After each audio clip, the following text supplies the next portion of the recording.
Pernah nggak lu dengar kalau orang yang kuliah di kampus swasta itu disebut anak buangan dari kampus negeri? Ya memang benar kita anak buangan, otak pas-pasan, goblok karena nggak masuk ke kampus negeri. Tapi di dunia kerja, anak buangan ini yang bakal nyalip lu dari belakang. Kenapa bisa kayak gitu? Ayo kita bahas. Kita pakai logika sederhana dan bedah sistemnya. Setiap tahun, ratusan ribu anak pintar dari seluruh Indonesia berebut kursi di kampus negeri yang kapasitas tampungnya sangat terbatas.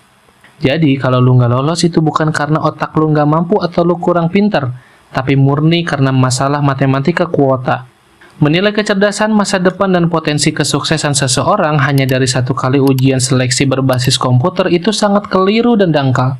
Banyak sekali anak cerdas, visioner, dan punya bakat luar biasa yang akhirnya memilih PTS bukan karena terpaksa, tapi karena mereka tahu persis apa yang mereka cari sejak awal, bukan sekedar mengejar gengsi nama alma mater di mata keluarga. Bicara tentang realita fasilitas dan kecepatan adaptasi kurikulum di industri modern, banyak PTS papan atas yang memiliki anggaran mandiri yang sangat besar, sehingga mereka bisa menyediakan fasilitas laboratorium, studio, hingga perangkat teknologi yang jauh lebih up-to-date dibanding kampus negeri yang kadang terbentur birokrasi ketat. PTS itu bergerak seperti kapal cepat, bukan kapal tanker yang lambat berbelok. Ketika dunia industri hari ini bergeser dan membutuhkan keahlian mutakhir seperti AI, digital marketing, hingga data science, PTS bisa langsung merombak kurikulum mereka secara lincah tanpa harus menunggu rapat birokrasi. Hasilnya, mahasiswa swasta bisa colong start mempelajari apa yang benar-benar dicari oleh perusahaan raksasa saat ini. Karena tidak memiliki kemewahan untuk bersembunyi di balik nama besar kampus, mahasiswa PTS justru dipaksa oleh keadaan untuk menjadi petarung yang tangguh sejak awal semester.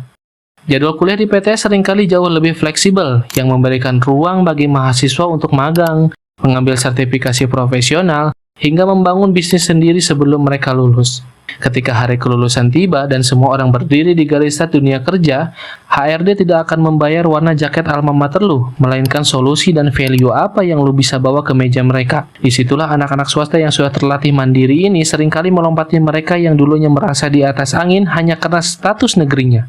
Jadi, apakah lu masih minder hanya karena dilabelin anak buangan? Atau justru ini jadi batu loncatan lu untuk belajar lebih giat lagi, berkarya lebih baik lagi, karena yang bertahan di industri atau di dunia kerja bukan seberapa mentereng kampus lu, tapi seberapa cepat lu adaptasi dan seberapa jauh lu berkembang.